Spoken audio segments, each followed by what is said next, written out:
She was 17 years old, the third daughter of an impoverished nobleman with no inheritance. She was a burden that needed a purpose. One less mouth to feed, her father had said, as he pushed her into the carriage bearing the seal of the order. Elena had no calling. She didn't know the prayers or the hymns. All she knew was that within those walls lived women silenced by vows and sins they dared not confess aloud. As soon as she passed through the gates, she was greeted by Sister Agnes, a gaunt woman with sunken eyes and a dry voice. "Kneel," she commanded. Elena obeyed. The floor was damp, the smell of stone and incense suffocating. "From now on you are no longer a man's daughter, but the bride of Christ, and he is a demanding husband." She was taken to a dark cell with bare walls. There was no bed, only a wooden cot and a cross nailed to the wall. "At least here I'll have a roof," she thought. But the promised peace was just a mirage. The next morning, she was introduced to Mother Constanza, the abbess. Wrapped in an impeccable habit, she walked with the authority of a queen and the gaze of a jailer. "St. Margaret's is a place of order," she said, expressionless. "Obedience, silence, purity. Those who break these rules disappear." Elena swallowed hard. At night, lying in the dark, she heard whispers through the walls, broken murmurs, stifled sobs, and something else. Men's laughter. Voices that shouldn't be there. She thought she was imagining things. But in St. Margaret's convent, everything that seemed strange was just the beginning. The days at St. Margaret's passed slowly, drowned in repetitive routines. Prayers at dawn, manual labor under strict supervision, silence during meals, punishments for the slightest misstep. Elena moved like a shadow among other shadows, women with vacant faces and eyes that avoided direct contact. But at night, the convent took on another face. One early morning, Elena woke to stealthy footsteps in the corridor. She rose slowly and pressed her ear to the wooden door. Muffled voices, laughter, then the clear sound of something metallic being unlocked. She pushed the door just enough to see. Sister Agnes was hurrying along, carrying a covered basket. Behind her, 2 other nuns, one of them clearly smiling. But it wasn't the joy of faith. It was something else. Something wrong. The corridor went dark again, and Elena retreated. Her heart pounded. There were secrets here, and she wanted to understand. In the following days, she tried to get closer to Sister Agnes. She watched her movements, helped with shared tasks. The nun, initially cold, began to let slip small phrases. Not all purity is found under veils. There are things the mother allows, if they're useful. Some weaknesses cost dearly, but yield gold. Elena realized this was more than gossip.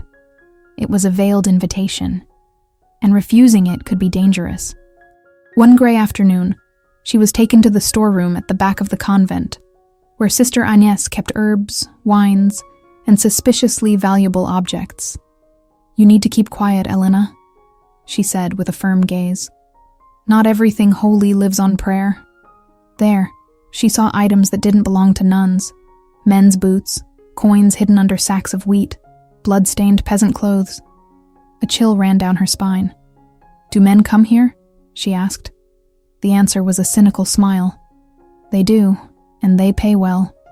Elena wanted to run, but something inside her, curiosity, fear, a survival instinct, kept her there. She now understood what the whispers meant. St. Margaret's was a theater, and Mother Constanza, its director. That night, she dreamed of a baby crying in the corridors. She woke to the clear sound, but there was no child. Or was there? Elena began counting the nights when the sounds returned. The pattern was clear, always Thursdays and Sundays. Men's voices echoed discreetly, doors creaked, and soft music, never played during the day, came from some hidden place in the convent's depths. One night, she pushed a loose board behind a tapestry in the eastern corridor. She found a narrow staircase descending into darkness. She took the risk. As she descended, She was enveloped by the smell of wine, sweat, and perfume, a kind that didn't belong in the cells. She followed the stone tunnel until she heard muffled laughter and the clinking of goblets. She peered through a crack in what seemed to be a hollow wall. On the other side, a hidden hall. There, nuns, with their habits loosened, faces painted with makeup, danced and drank with men, nobles, soldiers, priests. At the center, seated like the hostess of a banquet, was Mother Constanza, smiling beside a middle-aged man. He wore clerical robes, Father Thibault. Elena stifled a scream. Her mind refused to accept what she saw.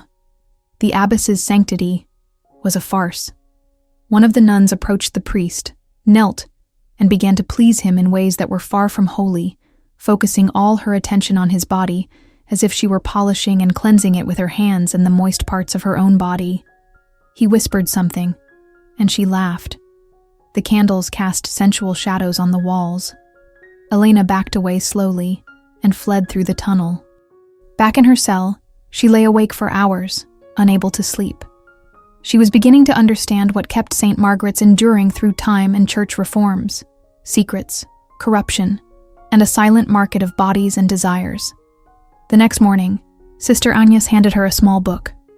"For your studies," she said. But as Elena flipped through it, she saw that among psalms and hymns, there were torn pages and hidden notes, coded messages, dates, names, prices.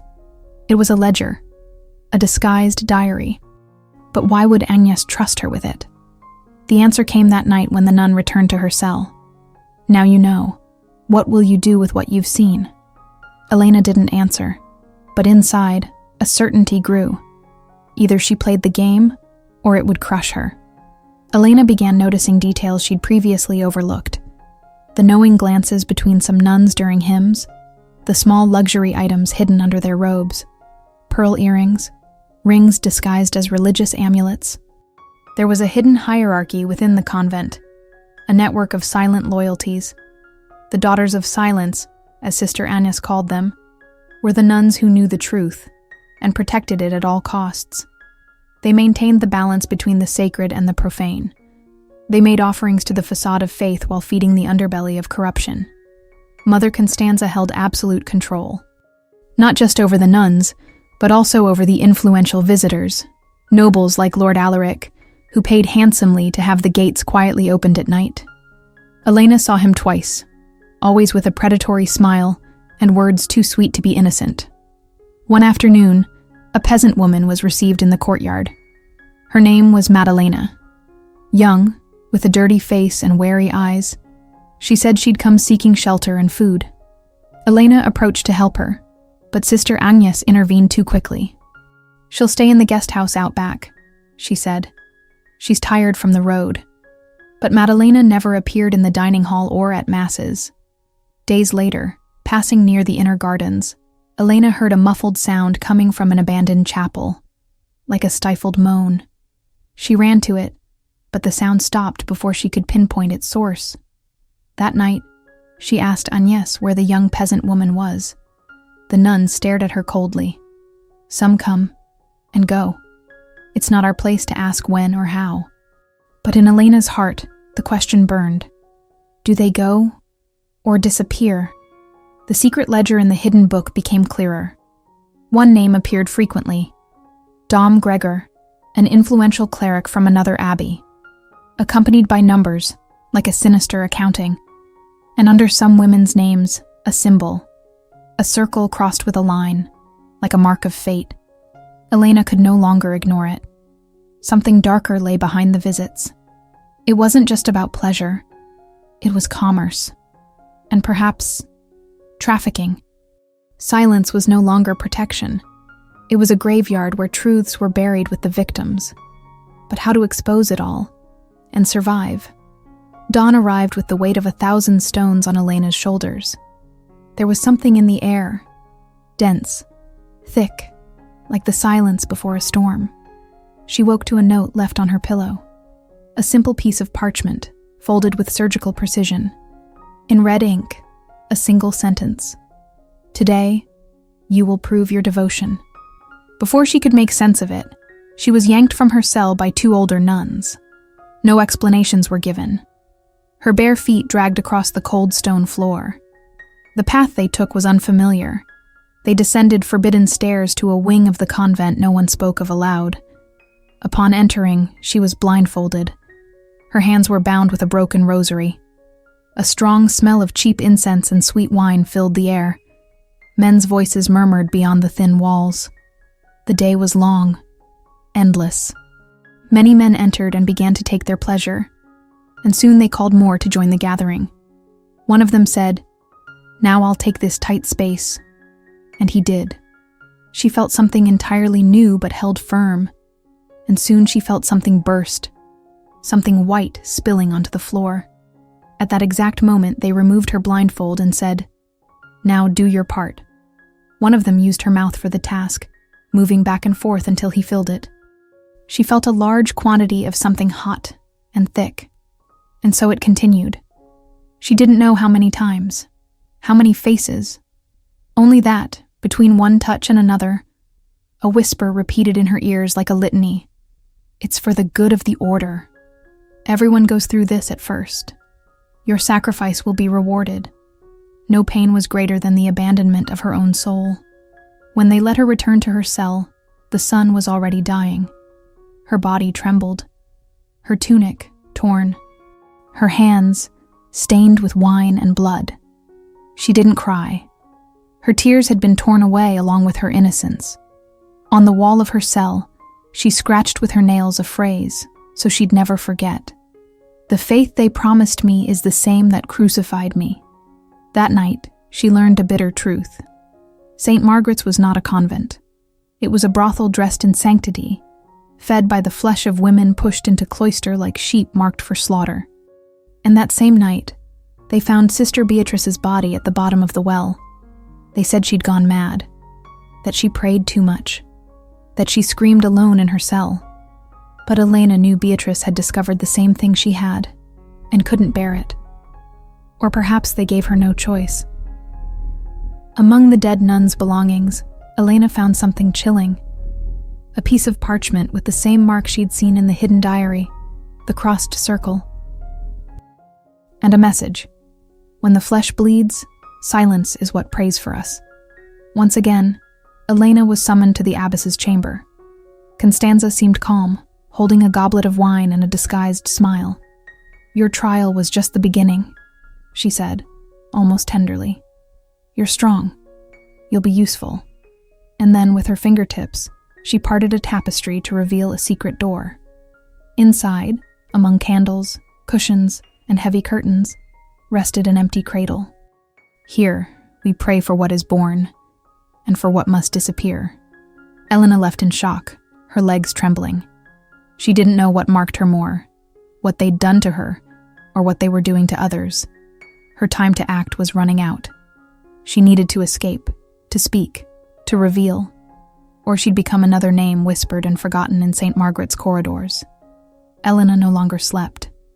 Her body couldn't distinguish touch from pain.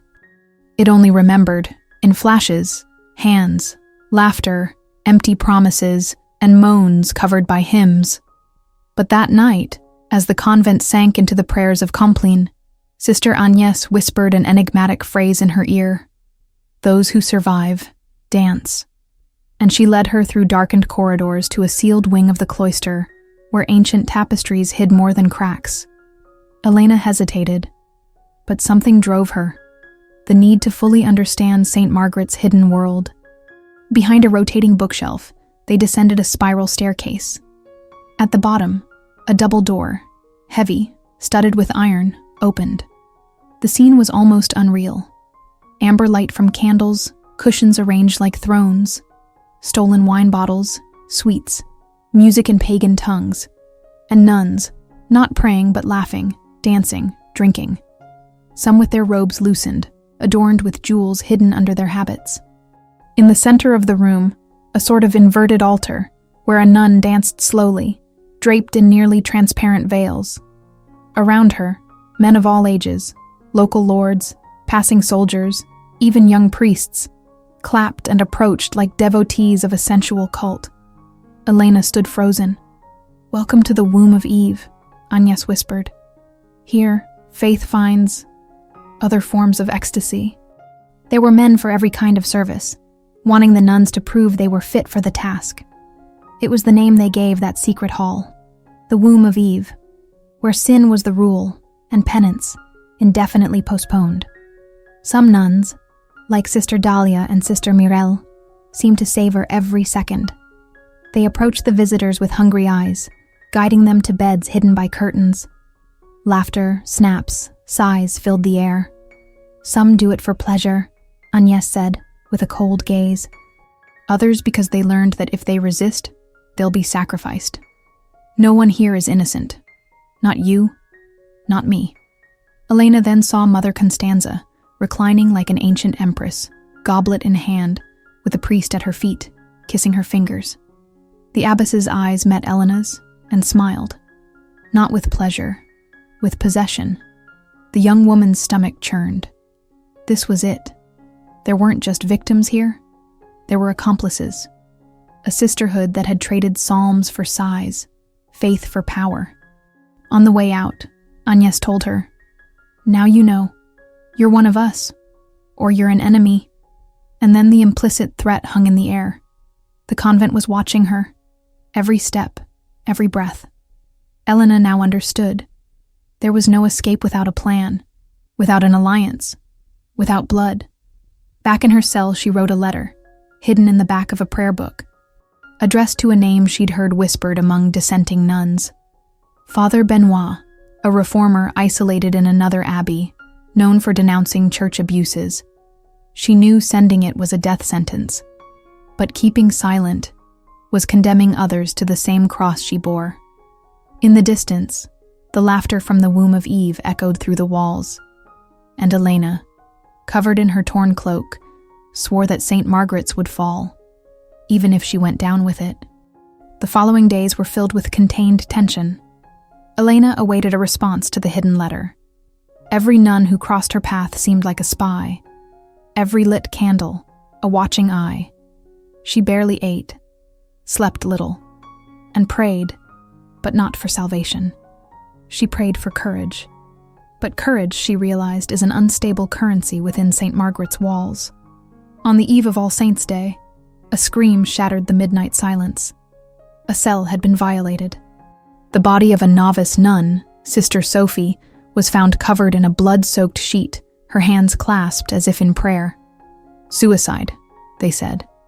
"Weakness of spirit," the abbess remarked. But Elena knew what it was. A message. The letter had been discovered. Sister Agnes stared at her for long seconds in the dining hall. She said nothing. She didn't need to. Elena's eyes burned. Her throat stung with the taste of defeat.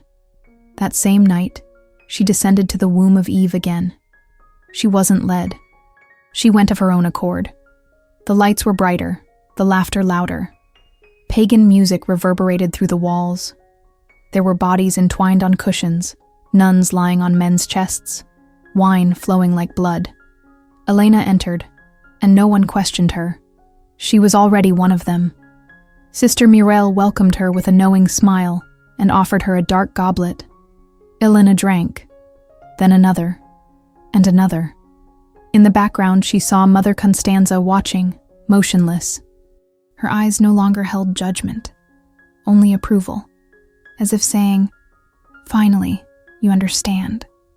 Elena danced. For the first time, she danced.